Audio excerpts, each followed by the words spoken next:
Okay, great. So we are now, though, going to switch over to the good news. We are going to focus on the things that have been done in the Gorge.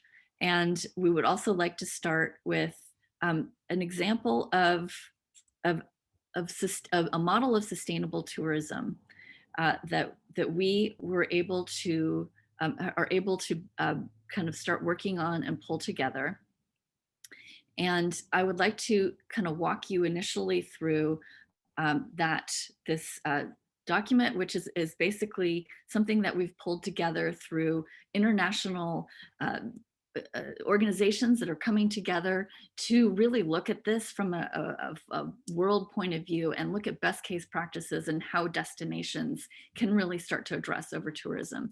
This particular presentation is very much borrowed from Jonathan Trillette from the Destination Stewardship Center. I just butchered his last name, but one of the things that's really nice about what these organizations are really pointing to is that in the Gorge we've already started many of these best practices, which is wonderful. It's nice to know we have a long way to go, but some of this will feel familiar.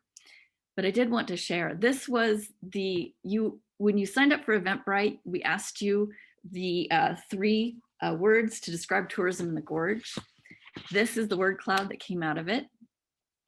There is a lot of really positive things in here, actually. And I would like to send this survey out to locals. I think that the locals, when I've spoken and kind of done informal surveys with them, it's not as positive. So I think it will be interesting to juxtapose or just add on to this temperature check that we're doing. But a lot of what you've been already saying is absolutely coming up with this word cloud: busy, popular, but also lots of good things: accessible, diverse, breathtaking, opportunity, and just wonderful things about being in the outdoors.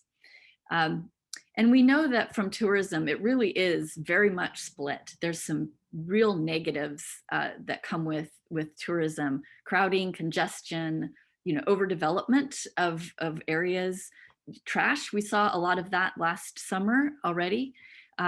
Damage to the fires, for example, rising prices, housing for the locals, etc.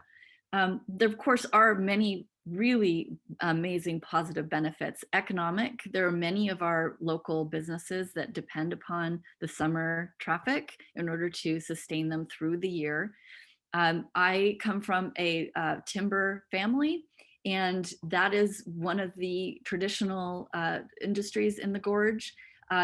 Tourism is non-extractive, so that's something that allows us to appreciate our nature without extracting. So it allows us to support the land as it is. Cultural pride, there's definitely a pride, speaking as a long-term local, of being able to say, oh yes, we're the windsurfing capital of the world. There's definitely something in the pride there. It does allow us, from a positive point of view, to really protect and conserve our natural sites and preserve our history. And a lot of education can come with that as well. So lots of really positive things that do come with tourism. But what's super interesting about tourism is really not like any other industry.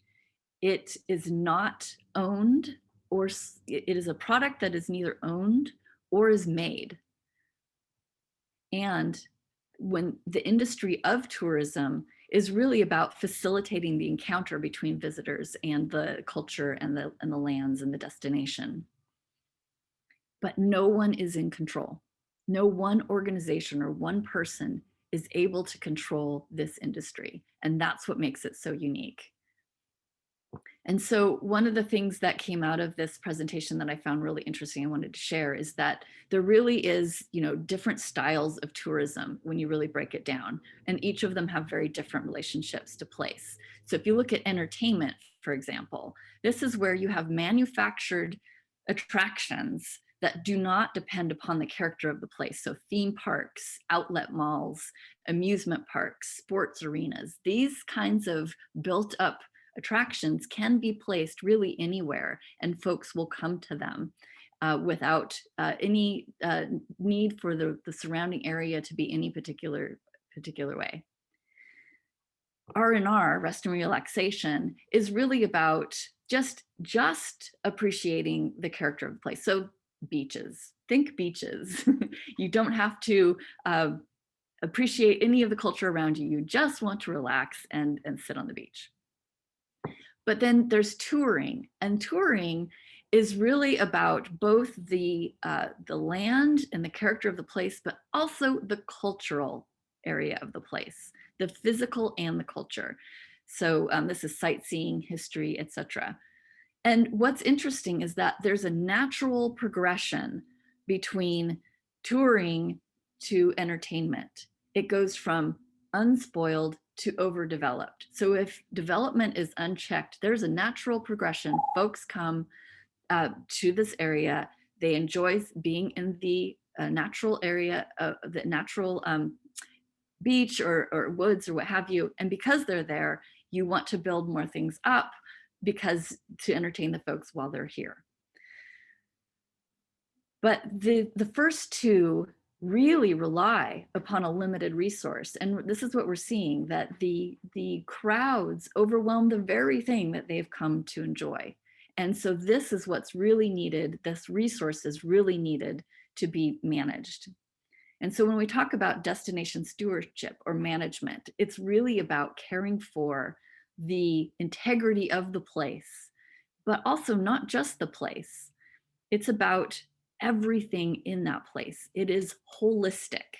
So we're not just talking about the lands, but we're talking about protecting all of the things that make it special.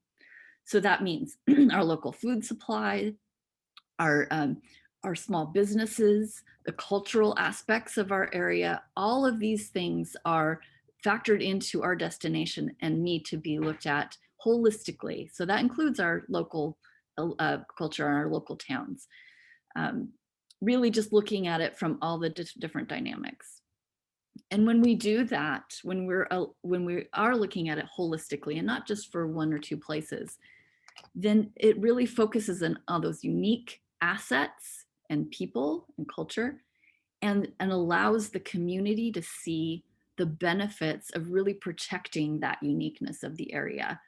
And then they can see the benefits of the tourism, because if we are able to hold this in a sustainable, not too much, not too little, really protecting the character of our area, then it creates this wonderful loop where we're able to protect the things that we love.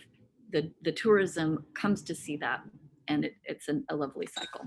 So that's what we're aiming for here, which is why with the work that we're doing with the Columbia Gorge Tourism Alliance, many of our projects are about cultural assets and building up education about the culture and history of our area. But we're not going to cover that today because this is an outdoor summit. But what we are going to do is right now is really walk you through a number of rapid fire projects. we've been very mean, and we've only given most of these folks 3 minutes to talk about their project. But there's a lot of things that have been done already in the Gorge in order to really address some of these dynamics. So we're going to break it down into education, spreading the impact, systems that are being put into place, and the importance of collaboration. So without further ado, I'm going to start kicking this off with a number of different speakers who are going to chime in and talk about some of the projects that are underway.